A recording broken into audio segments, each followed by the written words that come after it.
Hello and welcome to Evolve Yourself podcast. I'm Lahaina. I'm a confidence coach and I'll be your host. This is a space for thought-provoking conversations, a variety of topics from healing and coaching modalities, spirituality to health hacks and entrepreneurial tips.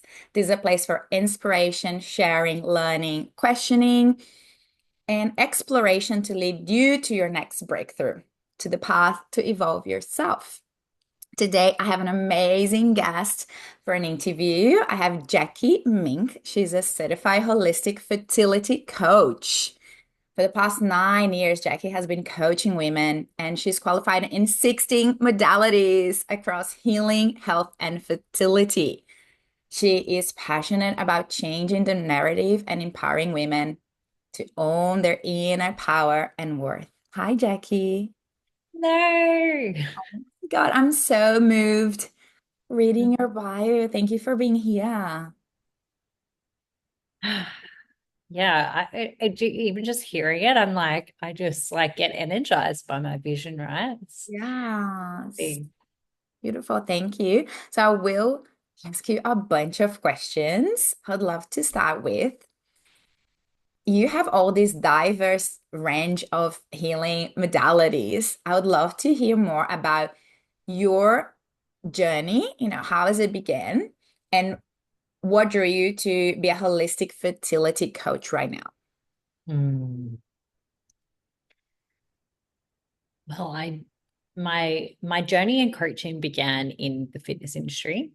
And it was more focused on body transformation, like really kind of not so much superficial, but that was the aesthetics, right? It's like you want to lose weight or you want to look toned or that's like your goal. And it was just very external. And when I was a competitive bodybuilder as well, I represented Australia internationally. So having having that aesthetic like goal for myself and also for others was just like my driver. And it led me to having a lot of mental health issues as part of it, that aren't really talked about in the fitness industry. It's not really a, at the end of the day, it's not really a fit industry. It's more of like that aesthetic industry. And so after when I started realizing that I had these mental health issues and I started to look into it, and I went to see a fertility specialist as another fitness professional and told me that, hey, you don't see how lean you are. You need to see this lady just to see, check your hormones, all the things. And when I went to see her and got tests and things like that, when the test came back, she rang me and called me in and was just like, the way this looks and all the test results, like you're not going to be able to have a family. And at that moment, I was like faced with a choice. Do I keep being the same, like chasing this aesthetics and helping people with their bodies, right? Like the external part. Do I keep chasing this? Or do I choose right now that I'm going to get healthier? I'm going to improve my mental health. I'm going to recover from mental illness and I'm going to have a family. And then that kind of led me down to a rabbit hole of different choices and different opportunities, right? As soon as I made that choice in myself, all these opportunities came up, these retreats that I could lean into, these certifications and different courses. And I was choosing them for my own health and benefit and change. And, uh, and it wasn't, and, and part of that was like rediscovering my feminine essence, which was a huge part of it. Cause it's like, I had lived in this masculine fitness industry and been so being so masculine without even realizing that there was this other this other whole essence which was part of myself, and that was a huge part. And I then began helping other women that I previously helped in the fitness world, in balance that outside body and that the inside mind and soul, and come back to wholeness of masculine and feminine and the balance. Even helping a lot of women in the fitness world like start to wear dresses and just really simple things, and actually just really, really embracing their feminine essence, feminine embodiment, starting to realize like the importance of the hips and the importance of movement and the womb space. And so anyway, this is all the different courses and modalities that I was picking up along the way, not only to help myself evolve, but also to help others evolve. And the big goal was that moment, you're not going to have a family. So the big goal was, I will have a family through this whole journey of reclaiming my feminine essence. And then what else do I need to do to be more in alignment with having a family? And what opportunities, universe, what opportunities are there for me? What modalities? So just, yeah. And that's really led me into that fertility space. And what I talk about is, I call myself a certified holistic fertility coach because it makes more widespread sense. But really, what I'm talking about is being a conscious conception coach. And that's not really a term that people understand. But for me, that was a huge part of my journey. It was like that commitment to change and evolution for the purpose of conceiving and for the purpose of reclaiming my feminine to actually become a mother and be everything that I can be to actually hold life. So yeah, that and that's what I help women with now, is like that coming back to themselves and actually, like my bio says, is like changing the narrative of um uh changing the narrative of women outsourcing their power to medical system, mainstream, or doctors, all the different things, when actually it comes back to a lot of holistic healing in spiritual, emotional, physical, and mental, right? It's like all the different things. And I did a post about this the other day, but I haven't posted it yet. But it's like, why aren't the doctors talking about these four bodies, right? Because it's not for them, all they're doing is like physical fixing, and that has no holistic that doesn't look at the whole part of the reality, right? It's not looking at, what are the patterns with your dad, what are like what, just all the different subconscious things that could to potentially be blocking fertility. So yeah, that's why I'm passionate about changing the narrative and actually giving women that power of going, okay, what else is there for me? What can I do myself in my mind, body, and soul to be more in alignment with fertility, rather than being like outsourcing and just like throwing money at different treatments and different things that don't actually have any guarantees of results. And it could be years of like throwing that and still actually having the same patterns and having the same thoughts and behaviors that are causing a repulsion of that fertility. So yeah, that's Wow. a bit about the journey.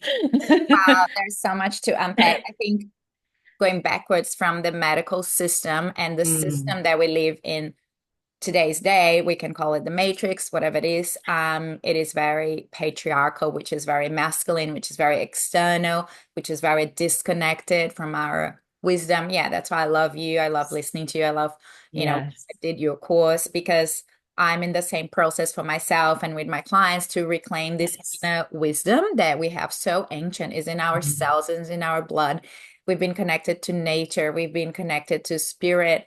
Um, but unfortunately, it's been so severed for so many hundreds and thousands of years now that, like you said, we go to a doctor to outsource our power, and they don't even care about your lifestyle, about anything else. They'd be like, do Yes. this treatment, take this pill. So the Yes. whole system, right? Is the medical system, is the education Yes. system, is the, Yeah. yeah, all the Yes. hierarchy and politics. And I haven't experienced all the things that you spoke about, but for me, it has been like being in the corporate world, right? Always that chasing about titles and qualifications and a Yes. promotion. And even in business, sometimes it feels like we have a lot to do in the masculine way. But yeah, I love this conversation. And Mm.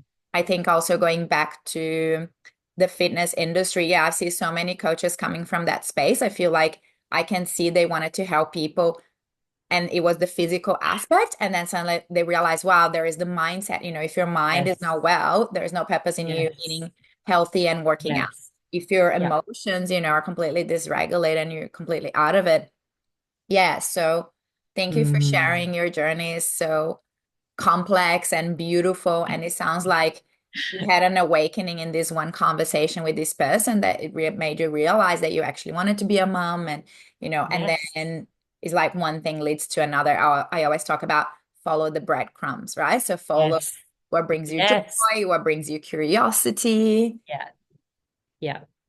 Thank you. Yeah. And I think like the breadcrumbs for me was like, um, because I had such a, being like a professional athlete, I had like such a, I won't say rigid, but like a really like excellence was my like excellence and growth, right? So it's like I used, it wasn't the breadcrumbs of like joy, it was like the breadcrumbs of like courses and growth that like could help me evolve. It wasn't, yeah, but I totally agree with what you're saying about the following different opportunities. But for me, yeah, it was that um even like even when we're talking about outsourcing our power, when I was in like mental illness with anorexia and body dysmorphia and all the kinds of things, even then it was like this, go to a psychologist, like go to a, like they'll help you. And but like I'd go to one and I'm just like, the way I think is like like it I have this like extreme mindset, right? I'm extreme. Like this is they talk about bodybuilding as an extreme sport, and it really is because it's hours and hours of training and no eating. Like how little can you eat? Like it's just so extreme. So Very to have like, controlling, isn't it? Like you control every aspect of your life. yes, yeah. So it's like having someone external to me, or like having this like authority that's like telling me, oh, just think about it this way or think about it that way. It's like, no, I actually need to do, I need to find courses that actually work for my mindset and how I work. So that wasn't my path. And I know that psychologists can be really valuable, but it wasn't my path because I was just like, no, I'm extreme, but like I'm an extreme mindset to be a professional athlete. So I need like extreme whatever to I get through I'm this. similar to you. I've done Yes. therapy and I'm like, this is so boring because I have this exact conversation with my best Yes. friends or with my friends Yeah. or with any Yes. people. I'm so open that, Mm. this is not an edge for me. But I know for some people it is. It's huge to Yes. even open up slightly their Yes. vulnerabilities, their concerns. So I'm similar Mm. to you. I like Yes. really like We're growth coaching, junkies. Come coaching. on. Come on, we're growth junkies. Yeah, it's amazing. Yeah, and working with my coaches and yeah, going through very healing, intense processes that you have massive breakthrough and you're like, whoa, like your mind is open, your heart is open. And we can talk about the holographic Yeah. process because it is part of your qualifications and is in your Yes. bio. So tell Yeah. me more about holographic reality to start with. I think you said holographic reality creation. So what does that mean to you and how does that play? What role does that play, in healing and transformation? So Let's dive in yeah, no, it's great. So when I talked about the four bodies before, like the mental, physical, spiritual, and emotional, deep. that really underpins what our projection of our life is, our projection of our reality. And the holographic method, or the holographic method, actually uses all of those four bodies to create change and a paradigm shift in your reality. So for the context of like, we'll use the example of like fertility.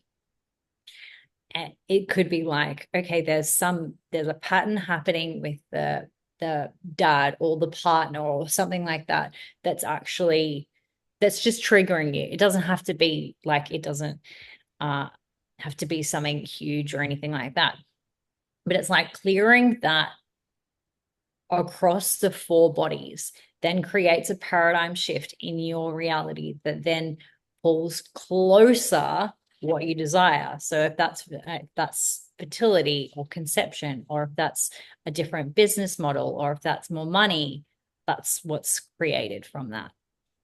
I I love hope it. that explained it. Yeah, so when we think about hologram, is like I always think about those Yes. movies from how to say future reality, where a hologram is almost like a video of someone that you want to speak on the phone with, but you have the hologram of the person. So when you Yeah. speak this in terms of healing and fertility is a Yes. holistic approach. It Yeah. sees your clients as a whole, and you work on different bodies, as you said, mental, spiritual, emotional, physical. So not just mindset work, not just Yes. nervous system Yeah. regulation, but you're looking at all of it. And Yeah. I know you're very healthy in the way that you live, like your lifestyle as well. So I imagine you also support your clients in looking at their environment, right? So what are you consuming in terms of water, food, products that you put on your skin. And again, this has been such a journey for me to even start learning and unpacking all these things. I had no idea that, all the Mm. beauty products that we use are like 99% are toxic. The Mm. food, the water, like, yeah, there's so much Mm. to unpack there. So I'm so grateful for people like you that get to teach other women a little bit more about this healthy lifestyle and healthy, yeah, embodiment, feminine embodiment healing Mm. journey. Yeah, I think that links closely to like the three main pillars that I work with women on.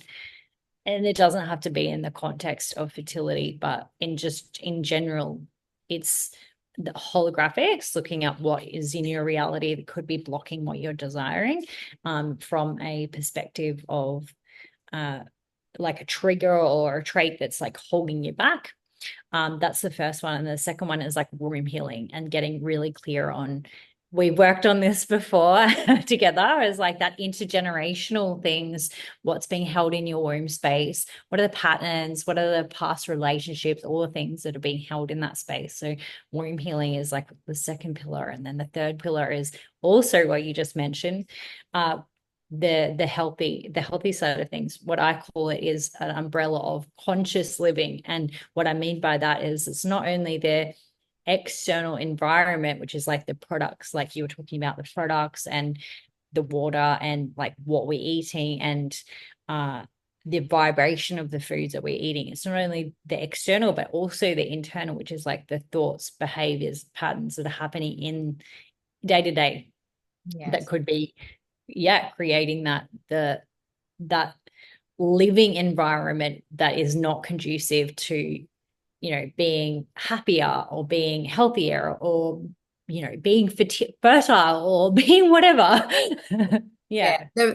The truth is that reality can be a bit overwhelming when you start to learn and unpack all these things, because yeah, you just realize how conditioned we are, how programmed we are, and again that um disconnection, from ourselves. And yeah, I want to get into a little bit about the womb space at the moment, because again, my journey was this connection with my body and my wisdom and my feminine power, Mhm. which a lot comes from our womb. But most women these days, and I know for myself, I was on the pill for so long, and that completely disconnected me from my bleed and my cycle and my womb. Yes. I know Yeah. some of us can have a very numb womb, or if you use like the crystal one or other processes, it also can bring a lot of tears, a lot of emotion. So Mm. there is a lot stored in that space. Yeah. So what do you see with your clients? What are some of the common blocks and challenges that women face with fertility and the womb health space? Uh, Top of the head, like tell me top three. uh, um, there's a couple of things. It's like there's a controversial term that I use, um, reproductive organ mutilation. Yeah, you're like, wow, okay. I'm like, it actually makes sense because um as women, there are a lot of different surgeries and processes that we go through. Um, again, from authorities telling us that we've got abnormal cells, or we've got like it needs to be cleaned out, or things like that. And it's I just like want to interrupt and say, even like marketing about using that specific soap that you need to be clean. Like oh people are yes. like, I hate those. And I try to tell my friends like we shouldn't be using those. And they're like, no, I need it because it's good for you. And I'm like, no, it's not. Anyway. Yes, yeah. But like this is internal, right? So this is like things like there's like a what's called a Leeds procedure, which is like when cells of the cervix are lasered or cut off just because they might be a little abnormal or something like that. Cells, right? That can rejuvenate. And there's like there's a couple other processes where um that I've had a few people recently tell me that they've been recommended by fertility specialists that they have this the they scrape the inside of the uterus and then inject some kind of seed oil that helps them to be fertile, right? Wow. That is like that, and that's why I'm like this needs to be told as something controversial, which is because it's mutilation of a reproductive organ. You're changing the cellular structure in order for something to happen, and particularly fertility. It's like, but then if a baby is then created in the womb that has had that trauma, who knows how it will develop in it. Like it might still come out really healthy, but you never know what has been imprinted in that space to create that cellular imbalance. So yeah, that's one side of the womb healing. It's like looking at the actual healing of the trauma, or like actually going into that, not in a way that's like think about the trauma. It's like, no, actually just relax into it. We're not gonna go into it, but it's like, who do you see? What do you see? Like different kind of meditations. I know you've experienced some of my womb healing before. Um, so that's one side of it, and then the other side is like what we've brought on ourselves, or like what choices have we made? Like even being on the pill is a choice, right? um Being having the marina, which is like the uterus implant, that's also a choice, and that's also created trauma, which is the womb healings for. And also anything that we've experienced like sexually or anything like that, that we actually were no, and we actually didn't want that experience, like that can also be held in the womb. And that's what's really, yeah, really cool for the womb healing to address and actually start to let go of that, because that can be blocking fertility, that can be blocking money, that can be blocking anything, right? It's like these little traumas that we didn't think anything of that could actually be um yeah.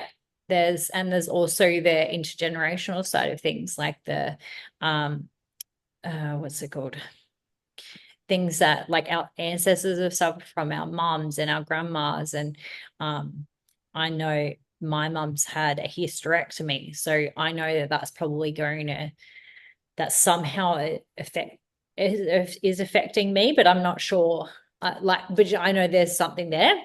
And I'm also very intrigued about hysterectomies in general, because especially if they're created from like excessive bleeding, because I'm like, okay, well, what actually is causing the bleeding that's not actually, like, do you know what I mean? Again, we're externalizing our power even when we're in our crone stage, even when we're past menopause. We're going, just get it all out of me because I don't want to deal with the bleeding, right? Like that's like, Yeah. what else is there in the reality that's creating that excessive blood?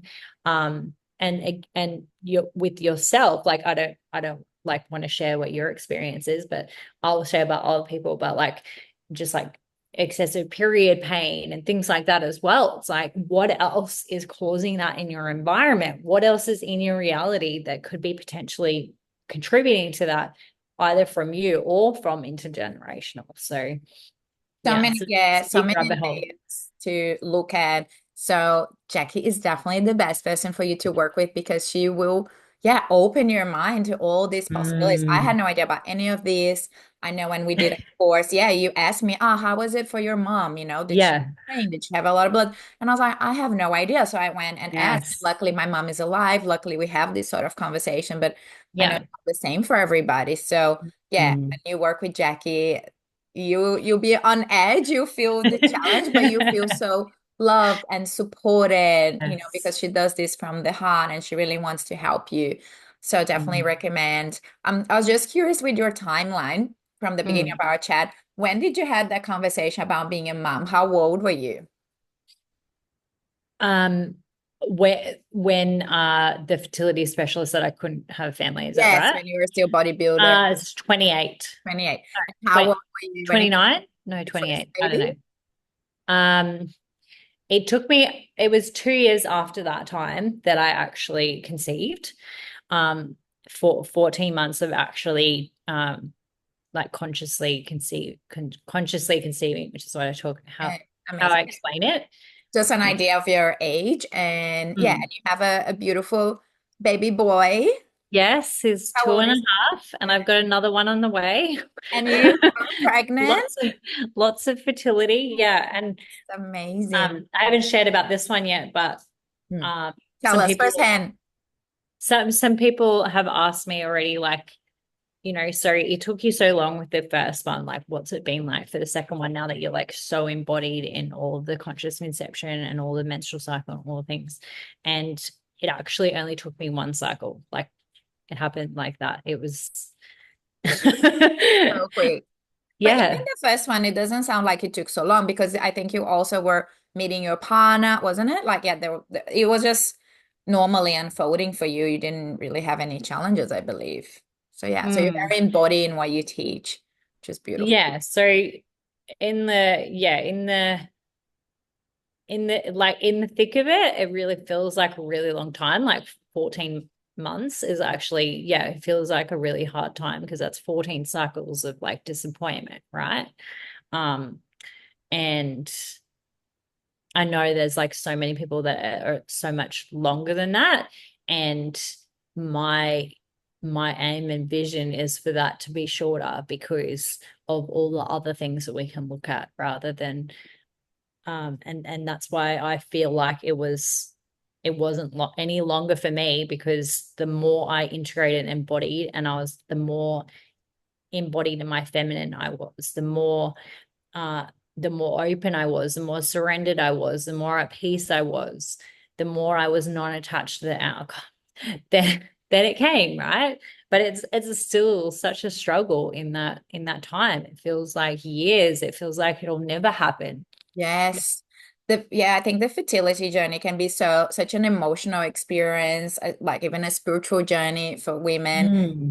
And tell me a little bit about how you create a safe space for your clients or your friends or people you have this sort of Mhm. conversation and really empowering your clients.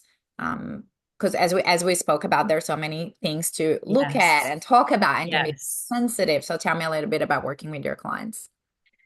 So yeah, it definitely involves those three pillars, right? It's like the holographic, what is happening in your reality. And then also the womb healing is really important. Let's go into your womb and have this meditative wonderful experience where you might receive messages and things that are actually going to put your mind at ease for the journey. And then the final one is the conscious living. What else are you doing? Eating, drinking, uh products, plastics, all the things, what's in your environment that is not in alignment. And that's the first place, is like to look at what's currently there. And then this it's just like the small steps is like, we're not going to change everything overnight because it's very overwhelming. It's like, no, let's look at one thing at a time and I just unpack that in a way that is loving, but also um, Supportive, I think. I think um, that's why I love working with my coaches. And I think that's what my yeah, love working with me and similar to you is like they feel loved and supported, but also as the coach, we have that bit of strength, Challenge. It's like a yeah, to challenge. guide them Yeah. and challenge them and be like Mm. that there will be uncomfortable moments. But when you mention your guided meditations, yeah, I remember Mm. experiencing those. I think that's such a safe space because again, you take people through a very relaxed state, and your Yes. guidance and your Yeah. voice and the music, and Yeah. then you allow their subconscious also to support and bring, new Yes. information or healing. So that can be very loving and Very, supportive and very. not too confrontational. Yeah, exactly. Yeah. Yeah. Um, Beautiful. I've done a couple of free recordings of womb healing so that more people can access it and just feel it. And I had I had a lady that is wanting to conceive at the moment and kind of in that having the cycles and getting really disappointed. And then she went through a womb healing with me, and it was just like she got messages that, don't worry, it's all perfect. Like it's coming. And like rather than wanting to do everything that you can in your control to force it to happen, it's like, no, actually come in and listen to what's available for you, that's going to help you feel more at peace and surrendered in this process, because that's really what we want to get to, is what I love to talk about, is like this, the worthiness piece is like you are worthy no matter what, whether you conceive or not. And there's so much stigma around like, oh, I need to do this because then I'll be a good mother, or then I'll be this, or but it's like if we take off that mask, it doesn't matter whether whether you have it or not. It's like it's more important to have the peace and surrender and worth than, yeah, any of those other Yeah. things. I haven't experienced the fertility journey or motherhood, but it sounds like there can be a lot of shame, guilt, blame, if you can't get pregnant or if you, yeah, I hear from every mom, like you feel guilty all the time. Doesn't matter how good you are, how present you are, how amazing you are. There is Yes. this inner guilt about I should be doing better Yes. or I should be doing more. Yeah, so that's fascinating. Yeah. What is one myth about fertility or womb conditions that you are passionate about debunking? Oof. Oh, what's one myth? Hmm. What do people normally think? This is how it is. And you're like, actually, let's talk about that because it's not at all. I think the biggest myth is that IVF is the solution. Wow. Like the medical intervention is the solution, and that's definitely, there's lots of other ways And around people that before spend we even go tens to of that. thousands of dollars and yeah, such a roller coaster of an emotional journey. I've had friends that have done like 5 rounds of IVF. One ended up breaking up the relationship. I don't think it was all about that, but I definitely feel like 5 rounds of IVF can break a relationship, right? Because it's so intense. Mm. Yeah, thank you for sharing that. And what is one piece of advice or wisdom you'd like to share with the women listening that might be feeling disconnected from their body or, might be struggling in their fertility journey? Ah, that's a good one. But I think it really comes back to what I said before and that worthiness piece, right? It's like you're worthy no matter what, whether you have the business, whether you have the family, whether you have whatever you desire, you're worthy no matter what, if you don't have it or you have it. So I Thank think that you. would be my biggest piece of advice. Thank you for sharing that. And I use that for my struggles, like around business and money and whatnot. I feel like we all had areas of life that, again, we have shame, guilt, self-judgment, self-criticism. And I don't feel like I'm not worthy, but I know, again, like it's not a Mm, conscious thought, I'm not worthy, blah, blah, blah. But it's mm, that feeling about like, oh, there's something wrong, I should be ahead. So I think that advice goes to literally every area in life. absolutely. Yeah, definitely. Definitely. Thank you. Yeah. And we are coming to the end. I would love to share with our audience where can they find more about you and connect with you further to know about your work, maybe claim one of your free guided meditations. So the best place is my Instagram. So we'll put the links with this, I'm sure. Perfect. Yes. Um, and I also have on my Instagram, my link in bio has a whole lot of free resources as well. And it also has a call booking link if anyone's like feeling they want to discover more about womb healing or fertility or any of those things that we've talked about today. Oh, sounds amazing. I'll definitely put on the podcast notes so people can find you, stalk you. Yeah, listen to your content, download some of your meditations. Jacquie has an amazing soothing voice. You'll be taken to heavens while doing one of her meditations. I remember, yeah, one of the meditations, I really connected with my womb. I saw all these things. I saw dirt. I remember I told you, I saw pieces of Mm, glass. So it was yes. a big clearing, that I had that feeling like, oh, there was lot of stuff stored there from previous partners, from, yeah, whatever disconnection I had for so many years. So yeah, there was a big clearing, which was beautiful. And then I remember I've also done healings in other women. And usually when I'm on the womb area, I feel water. So like, Mm, ocean depends. Yeah, sometimes the other day was very heavy ocean waves, very strong waves. Sometimes it's more like a lake. Again, could be very clear water, could be very damp, like stagnant water. So yeah, somehow I relate to womb as water. I also think is the place of creation, the everything and nothing. So yeah, I love learning from you. Thank you so much for being on our podcast today. thank you. Thank you for having me. It's been Bye. great. See you next time. Bye.